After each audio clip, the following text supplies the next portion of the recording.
నమస్కారం అండి. నేను శాస్త్రీయ మునగాల వేదాస్వాల్ సెక్రటరీని. నేను మన పరిచయం డాక్టర్ వెంకటాచల చాగంటి గారు. నమస్కారం సార్. ఓం నమస్తే శాస్త్రి గారు. నమస్కారం అండి. చెప్పండి శాస్త్రి గారు. సార్, కొన్ని ప్రశ్నలు కొంచెం ఇబ్బందికరమైన విషయాల మీద వచ్చానమాట. అడగండి శాస్త్రి గారు. మీకు గుర్తుంటే భరద్వాజ్ అనే ఒక యువకుడు కృష్ణుడు భగవంతుడు అవతారమా కాదా అని అడిగిన ప్రశ్నకి మన సమాధానం ఇచ్చాము, గుర్తుంది కదా? ఇచ్చాము. దాని మీద డాక్టర్ భాస్కర్ రాజు గారు ధర్మ మార్గం అన్నమాట, ఆయన స్పందిస్తూ కొన్ని ప్రశ్నలు అడిగారు అనమాట. నాకు కొంచెం ఇబ్బందిగా అనిపించింది.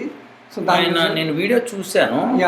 అంటే ఆయన నాకు ఎవరో ఒక అభిమాని పంపించాడు, మన యూట్యూబ్లో కూడా పెట్టాడు. పెడితే సరే అని చూశాను నేను. అది ఆయన ఆయన ప్రశ్న అడగడం కంటే సరే చెప్పండి అడిగి. సో నేను నిజంగా చెప్తున్నా కదా సార్, నేను నిజంగా భాస్కర్ రాజు గారిని చాలా మటుకు గౌరవిస్తాను సార్. ఎందుకంటే ఆయన కొంచెం మన సోకాల్డ్ హిందూయిజము దీని గురించి చాలా కృషి చేస్తున్నాడు. చాలా ధీటుగా కూడా వ్యతిరేకులకి నిల్చుంటున్నాడు ఆయన. అవునండి, కదా, నిల్చుంటున్నాడు. కానీ ఆయన ఇప్పుడు ఇంతకు ముందు కూడాను చాలా మందిని ఇట్లాగే ప్రశ్నించాడు. సరే, ఆయన పర్సనల్ ఒపీనియన్ కదా అని చెప్పి నేను ఊరుకున్నాను దాన్ని. కానీ ఇప్పుడు మనల్ని డైరెక్ట్గా వేరేది చూపించి మీరు ఇట్లా అంటాం తప్పు, మీరంతా జోకరీ మాకరీ అనేటప్పటికి నాకు కొంచెం బాధ వేసి తీసుకొచ్చామండి. లేకపోతే ఆయన పర్సనల్ ఒపీనియన్ అయితే నేనేమో మాట్లాడేవాడిని కాదు. ఇది ఇప్పుడు అవసరం అంటారా? అదే అంటున్నాను సార్. ఇప్పుడు మనం డైరెక్ట్గా అడిగాడు ఆయన, ఇట్లా మీరు చేస్తున్నారు, మీరు చేయకూడదు, అది నేను మొత్తం వీడియో చూసాను సార్ కదా. అట్లా అన్నప్పుడు మనం సమాధానం చెప్పలేదు అనుకోండి, అది ఇంకా ప్రమాదం, ప్రెసిడెంట్స్ ఇంకా ఎక్కువ అవుతుందేమో అన్న ఉద్దేశం అన్నమాట. క్లారిటీగా ఉంటే బెటర్ అని చెప్పి వాళ్ళు మనము ఇప్పుడు ప్రశ్నలు ఆయన ఏం అడగలేదే, మనని అడగలేదండి. ఆయన మీకేం తెలియదు అన్నట్టు అడిగాడు అని. నేను అదైతే ఉంది. మరి అంత మనం ఇప్పుడు మాట్లాడలేదు అనుకోండి, ఆయనకి తెలియదు చూసారా నేను మాట్లాడాను, ఇంకో వీడియో చెప్పాడు అనుకోండి, అప్పుడు మనం మాట్లాడితే బాగుంటుందేమో అని. అయితే ఏంటంటారు మీరు? ఇప్పుడు నా దగ్గర ప్రశ్నలు ఉన్నాయి, మాట్లాడదాం మనం. అడగండి. అయితే మరి ఆయన తీసుకుంటాడా లేదా అనేది పక్కన పెట్టండి. మీ ప్రశ్నలు మీకు ఉన్నాయి, మీరు బాధపడ్డారు. సో ఆయన బాధపడ్డాడు అక్కడ. సో మీరు అడగండి, నాకు చేతనైతే నేను చెప్తా. సో ఫస్ట్ ప్రశ్న ఏంటంటే, ఈయన అడుగుతోంది, ఈయన అంటుంది ఏంటంటే, మహర్షి దయానంద సరస్వతి గారు, ఈయన పురాణాలు ఇవేం చదవలేదు, కానీ భగవంతుడు అవతారం తీసుకోలేదు అని చెప్పి ఈయన చెప్తున్నాడు, ఎట్లా చెప్తున్నాడు అని ఈయన ఉద్దేశం. అవునవును, ఆయన అన్నారు. ఓకే, అదే అని. అయితే ఆయనకు మహర్షి దయానంద సరస్వతి గురించి తెలియదు అనమాట. తెలియదుగా ఆయనకు. మరి తెలియనప్పుడు ఆయన మటుకు ఏమనుకుంటాడు? ఆయన తెలియదుగా. మహర్షి దయానంద ఆయన ఏం పుస్తకాలు చదివాడు ఆయనకి ఏం తెలియదు. మీరు కొంచెం లైట్ త్రో చేస్తే బాగుంటుంది. అసలు ఇప్పుడు లైట్ త్రో చేసే అవసరం మహర్షి దయానంద సరస్వతి అంటే అంత మహర్షిని పట్టుకొని ఆయన మాట అన్నారు అంటే, ఇప్పుడు ఆయన పోనీ అదేవో వేదవ్యాసుడు ఎప్పుడో 5000 సంవత్సరాల క్రితం అంటే తెలియవో, మన దగ్గర ఏమి గ్రంథాలు అనుకోవచ్చు. 1824 నుంచి 1883 దాకా ఆయన బతికారు కదా. ఆ టైంలో ఆయన రాసిన పుస్తకాలకి ఒరిజినల్ మ్యానుస్క్రిప్ట్స్ ఉన్నాయి. ఓకే.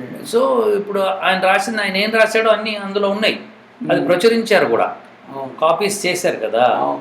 ఆయన రాశాడా లేదా అని ఒరిజినల్ మ్యానుస్క్రిప్ట్ 1860 to 1883 మధ్యలో రాసిన ఉన్నాయి కదా, అవి తీసుకొని వెరిఫై చేసుకోవాలి.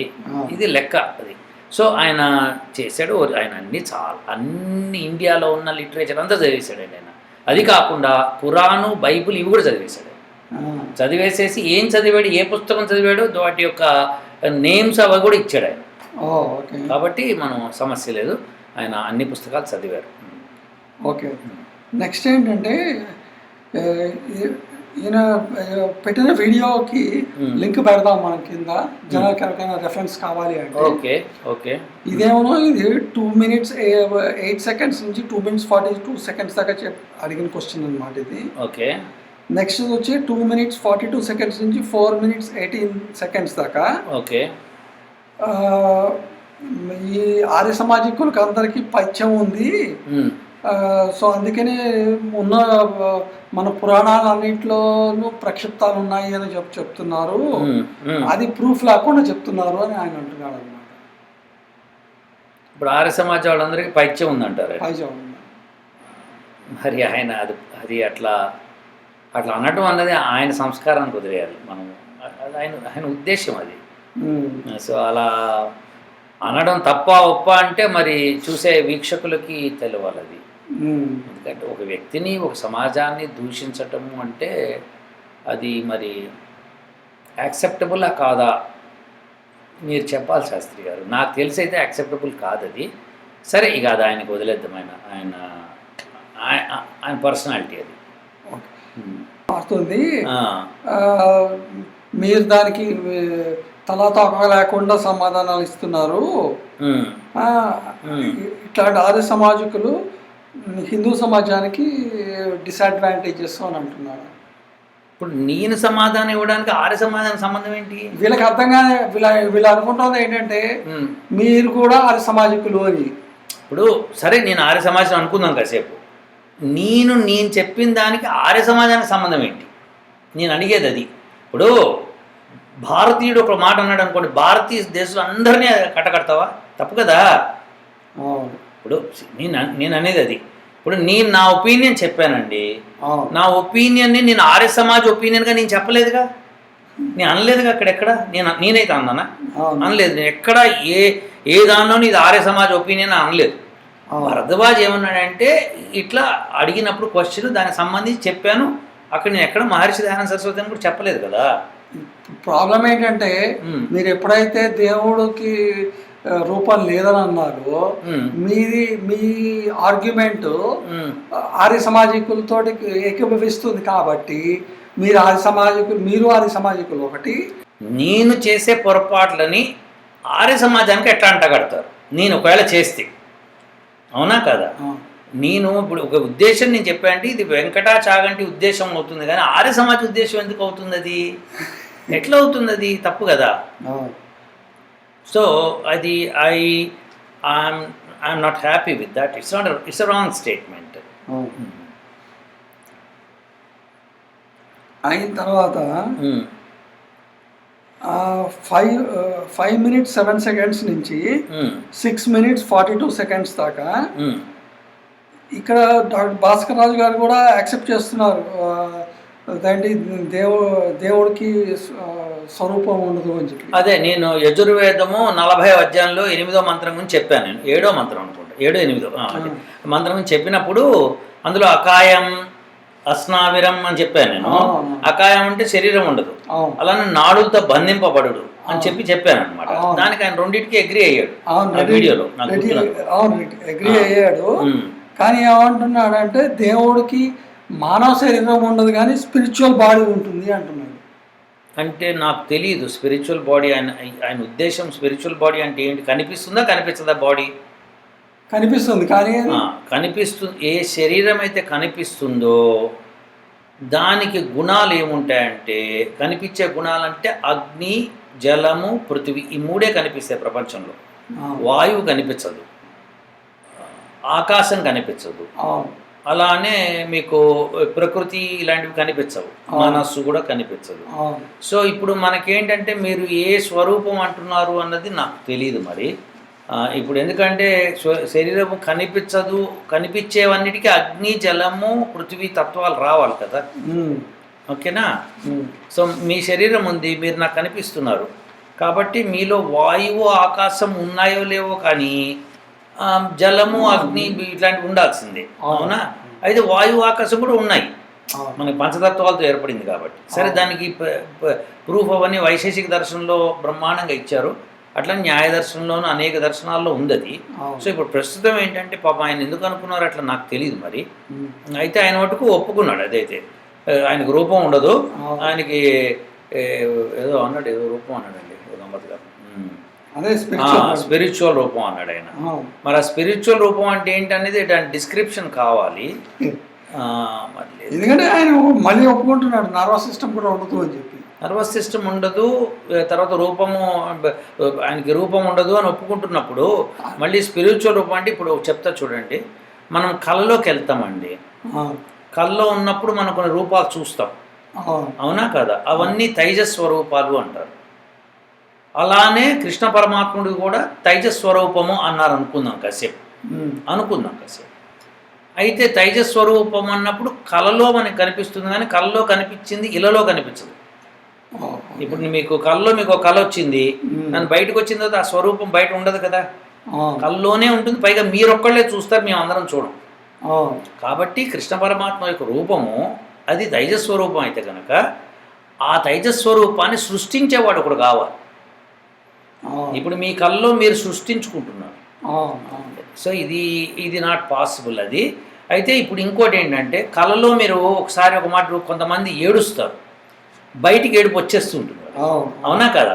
కొంతమంది కళ్ళలో మూత్రం పోసుకుంటారు, కొంతమంది కళ్ళలో వీరస్ఖలనం చేసుకుంటారు, కొంతమంది కళ్ళు నవ్వుతారు. అవన్నీ బయటికి కనిపిస్తాయి శరీరం. మీ కళలో కనిపించినవి కళలో మీరు చేసేవి మీ శరీరాన్ని చేస్తూ ఉంటుంది. భయపడినప్పుడు ఒక మాట శరీరం కంపిస్తుంది. బయట ఎవరన్నా ఆ మనిషిని చూస్తున్నప్పుడు, అది నిద్రపోతున్న మనిషి కంపిస్తుంటే వీడికి ఏదో కళ వచ్చిందిరా బాబు, వీడు భయపడుతున్నాడు అని కూడా చెప్తారు. సో ఇప్పుడు అంటే తైజస్వరూపానికి ఈ శరీరానికి లింక్ ఉంది, అవునా? సో మీకు కాబట్టి ఆ స్పిరిచువల్ బాడీకి ఫిజికల్ బాడీకి లేదు అంటే తప్పు అవుతుంది అన్నమాట. ఎందుకంటే మీకు అది మన మాంస మజ్జతో తయారు చేయబడలేదు అనుకుంటే, ఒకసారి కృష్ణుడు ద్రౌపదిని టెస్ట్ చేసినట్టుగా స్టోరీ ఉంది. ఏంటంటే అక్కడ పాండవులు అందరూ ఉంటారు, అతని భార్యలు కూడా ఉంటారు, అదేదో ఉంటుంది స్టోరీలో, ద్రౌపది కూడా ఉంటుంది. అంటే నీ ద్రౌపది అంటే ఎందుకు అంత ప్రేమ, నీకు అంత చెల్లి అంటే ప్రేమ అంటే, నాకేముంది అనుకుంటే సడన్గా ఏదో ముట్టుకుంటే ఇట్లా కోసుకుపోతుంది చెయ్యి. కోసుకుపోతే వెంటనే అతను రక్తం అంటే అందరూ వైద్యుని అదిలో ఉంటే ఈ ద్రౌపది తన చీర ఇట్లా చింపేసేసి కట్టుకడుతుంది. అందుకే ఆయన చీరలు ఇచ్చాడు తర్వాత ద్రౌపది వస్త్రాపరణం అప్పుడు అని చెప్తూ ఉంటారు స్టోరీ, అవునా కదా? అంటే రక్తం వచ్చిందా లేదా శరీరం నుంచి, కాబట్టి సమస్య లేదండి అది. మళ్ళీ ఇక్కడ కూడాను ఆర్య సమాజికులకి అందరికీ కొంచెం పైచ్యం ఎక్కువ అని అన్నారు. అదే ఇప్పుడు ఆయన డాక్టర్ గారు మరి ఆయన చెప్తున్నారు అంటే మరి పాపం చాలా బాధపడ్డాడు సార్, చాలా బాధపడ్డాడు ఆయన, అందుకనే చెప్తున్నాడు. ఆయనే కాదు చాలామంది బాధపడతారు. నేను చెప్పేదానికి చాలామంది బాధపడటము, దానికి వ్యతిరేకం కూడా అవుతారు నాకు ఫర్ ష్యూర్. ఎందుకంటే వాళ్ళకున్నది, వాళ్ళు నమ్మింది ఒక సిద్ధాంతం ఉంటుంది. ఆ నమ్మిన సిద్ధాంతాన్ని నేను కాదు అంటే వాళ్ళకి కోపం వస్తుంది. సహజం అది సహజం. ఇప్పుడు డాక్టర్ గారు తప్పేం లేదు అందులో. ఇప్పుడు సహజం, కానీ ఏంటంటే you have to start realising the facts and then keep it going, and that's what I feel. అప్పుడు కోపం వచ్చేది కాదు. అంటే నాకు స్టార్టింగ్లో కొంచెం డీప్గా డైవ్ చేయ ముందు దాకా ఇట్లాగే ఉండింది, కానీ నాకు స్లో కానీ విషయాలు తెలియటంతో నాకు కొంచెం అర్థం మొదలైంది తెలియటం.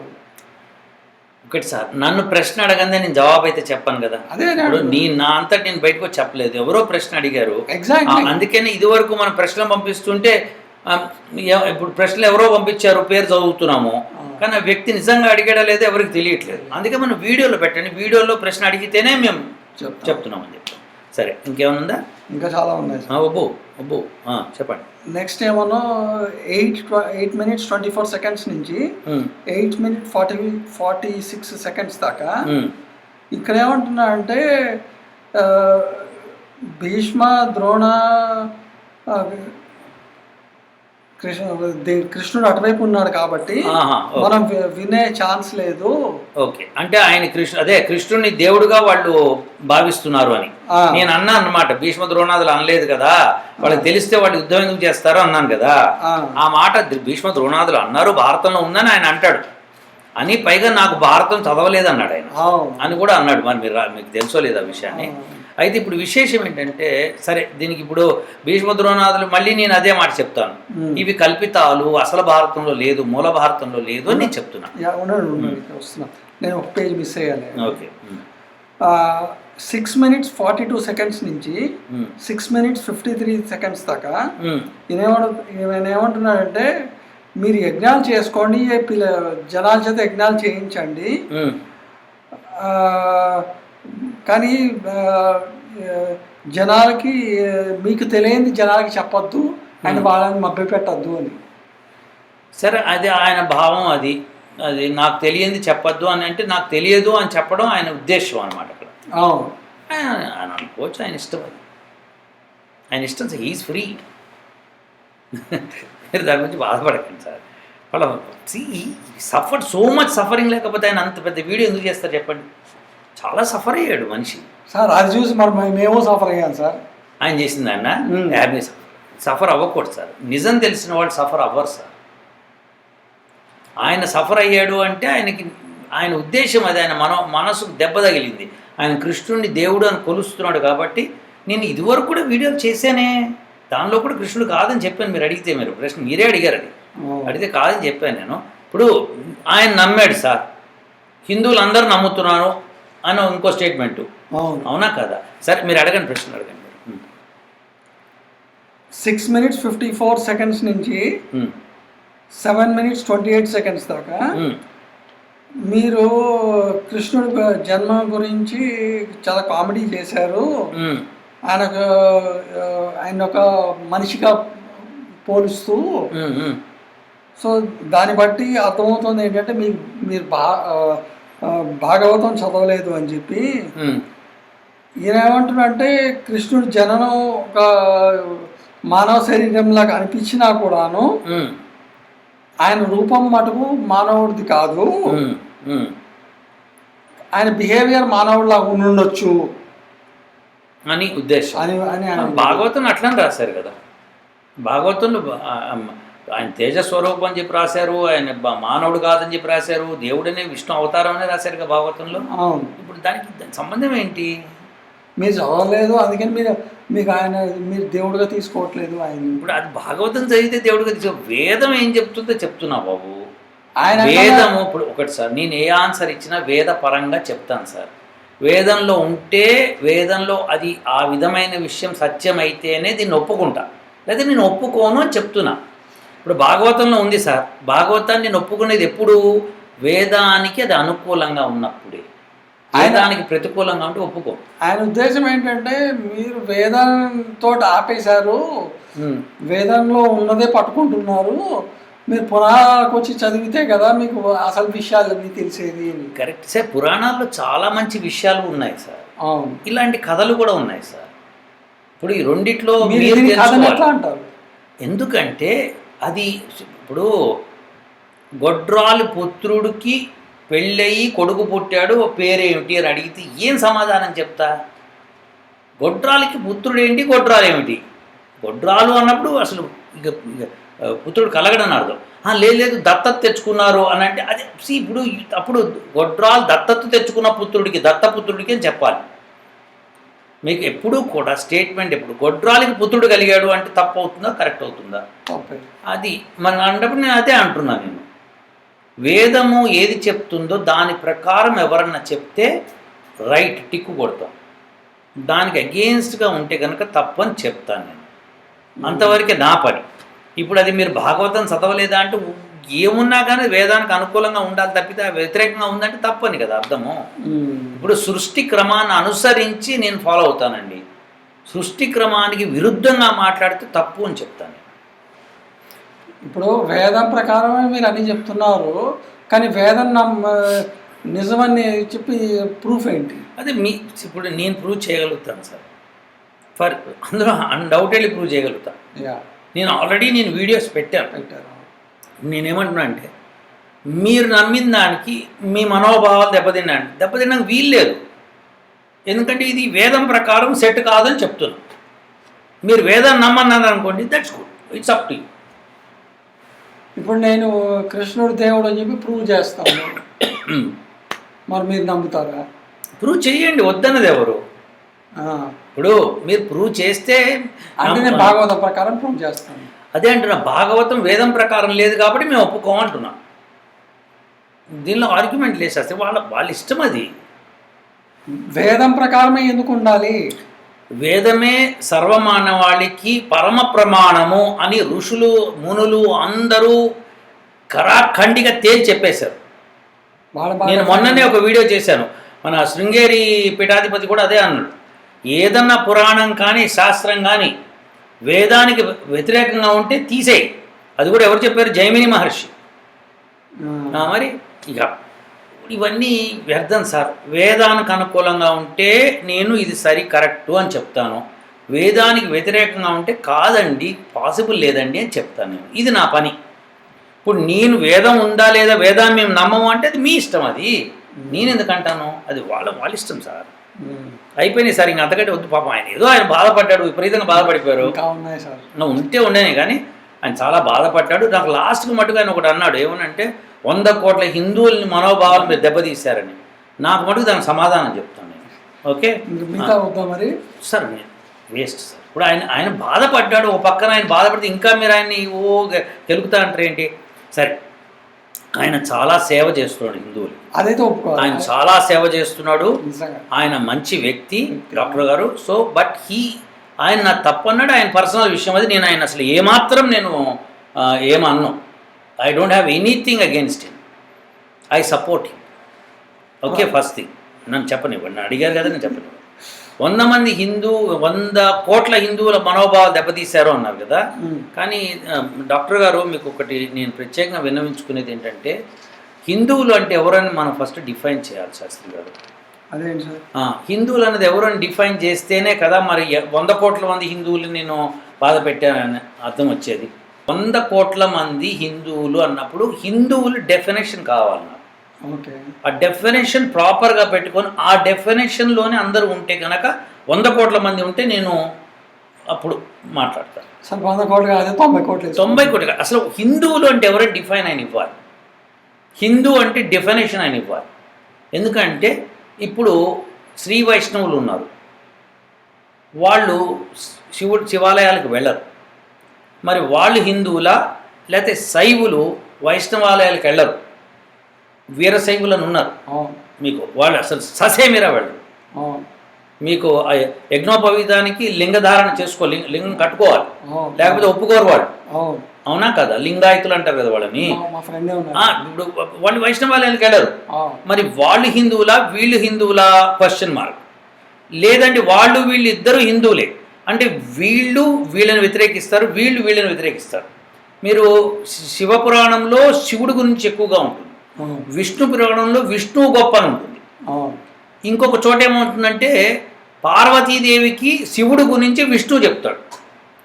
ఇప్పుడు పార్వతీదేవి అన్నది ఒక ఉన్నతురాలు కదా సార్, ఆమె ఎవరు? ప్రకృతి మాత, శివశక్తి, అవునా కదా?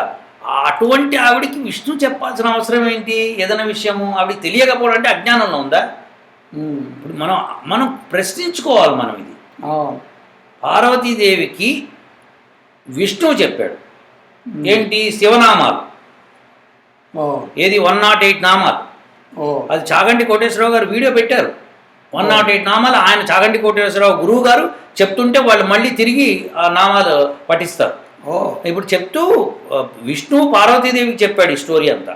ఈ నామాలు పఠిస్తే చాలు, ఏవి ఉండవు, ప్రాబ్లమ్స్ ఉండవని. ఆవిడికి తెలియకపోతే చెప్పాలి.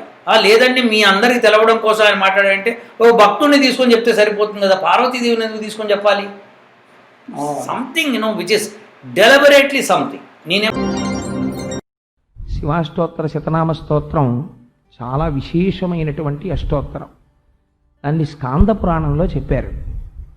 స్కాంద పురాణంలో పార్వతీదేవికి శ్రీమన్నారాయణుడు ఉపదేశం చేశాడు. పార్వతీదేవికి ఉపదేశం చేస్తూ శ్రీమన్నారాయణుడు ఒక మాట చెప్పాడు. పార్వతి, ఇవి ఎంతో పరమ పవిత్రమైనటువంటి నామాలు. ఈ నామాలకున్న గొప్పతనం ఏమిటో తెలుసా? ఇవి తమంత తాముగా విశేషమైనటువంటి విన్నంత మాత్రం చేత, చదివినంత మాత్రం చేత విశేషమైన ఫలితాన్ని ఇస్తాయి. అన్నిటికన్నా గొప్పది ఏమిటంటే, ఏదైనా చాలా తొందరగా ఒక కోరిక సిద్ధించాలనుకోండి, వాంఛితార్థప్రదాయిని, ఆ కోరిక తీరితే మీరు వృద్ధిలోకి వస్తారనుకుంటేనే అది పరమశివుడి చేతిలో ఉంటుంది ఆ న్యాయ నిర్ణయం.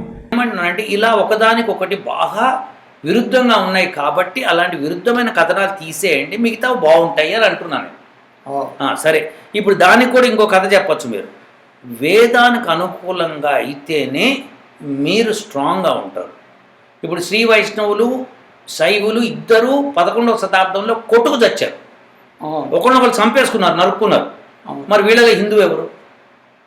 వాళ్ళిద్దరు హిందువులే, సరే మరి ఎందుకు కొట్టుకున్నారు? రాజ్యాల్లో కొట్టుకుంటారు. రాజ్యాలు కాదు, శివుడు గొప్ప విష్ణువు గొప్ప అని కొట్టుకున్నారు. ఉమ్. ఇప్పుడు నేనేమంటే హిందూ అంటే ఎవరు సార్? నాకు హిందూ అంటే కరెక్ట్గా డెఫినేషన్ క్లియర్గా మీరు చెప్పాలి. లేదు సార్ మనది సనాతన ధర్మం. సనాతన ధర్మం అంటే వేదం. ఇప్పుడు ఇది సింపుల్ స్టోరీ సార్. వేదం ప్రకారము నేను చెప్పాను, మీ మనోభావాలు దెబ్బతిని ఉంటే అది మీరు అనుకుంటున్నారు కాబట్టి. ఇప్పుడు నేను అనకపోతే ఇంకోటి అంటాడు. క్రిస్టియన్స్ అంటలేదా? ఎందుకంటే మీరు స్టోరీని స్టోరీగా తీసుకోండి. కృష్ణుడు గ్రేట్, ఈజ్ అబ్సల్యూట్. ఇంకోటి అందరికండి అందరికీ చెప్పదలుచుకుంది బాటమ్ లైన్ ఏంటంటే, కృష్ణుని పూజించాలా రాముని పూజించాలా వద్దా, ఇది క్వశ్చన్. పూజించి తీరాలి, కానీ ఉపాసన చేయకూడదు. ఉపాసనకి పూజకి చాలా డిఫరెన్స్ ఉంది. ఈ అంతరం కూడా తెలుసుకోలేకపోతే మనం భగవంతుడు ఎవరో తెలుసుకోలేము ఎప్పటికీ. ఇంకోటి, నేను భగవంతుడి రూపం లేదు అని ఖచ్చితంగా నేను అలా చెప్పాను, గరికపాటి గారు కూడా చెప్పారు. ఖచ్చితంగా చెప్పేశాడు ఆయన, రూపం లేదు, ఇది కేవలం లీలా మానుషం అని ఆయన వచ్చి లీలా, మరి లీలేదో అర్థమవుతలేదు. భగవంతుడికి రూపం లేదని, ఇది లీల అంటాడు. ఇవన్నీ లీల అంటే ఆయన యొక్క గోల. భగవంతుడి లాంటి గోళ్ళ పడ్డు ఆయన మోక్షానందంలో ఉన్నాడు, ఆయన ఎందుకు ఈ గోల్లో పడతాడు? ఇక ఇప్పుడు ఒక సూర్యుడి యొక్క శక్తి తెలుసా సార్ మీకు? సూర్యుడి యొక్క ఎన్ని ఆటమ్ బాంబులు పేలుతుంటాయి తెలుసా ఒకేసారి? ఎంత శక్తి ప్రొడ్యూస్ అవుతుంది. అలాంటివి కోటాను కోట్లు ఆయన గర్భంలో ఉన్నవాడు. అలాంటి ఆయనకి కంసుడిని చంపడం, రావణాసుని చంపడం పెద్ద సమస్యనా? అదే ఇదన్నీ ఈ స్టోరీస్ మీరు నమ్మచ్చు, మేము వేదం ప్రకారం నమ్మము అని చెప్తున్నా. నాకు ఇంకోసారి మీరు ఆర్య సమాజం తిట్టడం అన్నది చేయకూడదు డాక్టర్ గారు, తప్పది. మీకు ఆర్య సమాజం మీద కోపం ఉంటే కోపం ఉంది, కానీ నన్ను అడ్డం పెట్టుకొని వాళ్ళు తిట్టడం ఏంటి అసలు? నేను వాళ్ళు చెప్పబట్టి నేను చెప్తలేను, ఇది నా పర్సనల్ ఒపీనియన్. ఇది it should be taken. Vedas world link అన్నారు, అంతవరకు కరెక్ట్, ఎందుకంటే మీరు రిప్రజెంట్ వేదాస్ వరల్డ్ లింక్ కాబట్టి. వేదాస్ వరల్డ్ లింక్ వాళ్ళ అభిప్రాయం ఎస్ కరెక్ట్, కానీ ఆర్య సమాజం పాపం వాళ్ళేం చేశారు తప్పు? వాళ్ళు ఎప్పుడు మిమ్మల్ని ఎవరు ఏమో అనలేదు కదా. వాళ్ళు అన్నారు అంటే వాళ్ళని పోయి విడిగా అనుకోండి, నా పేరు పెట్టుకొని ఆయన వాళ్ళని తిట్టకూడదు, తప్పు.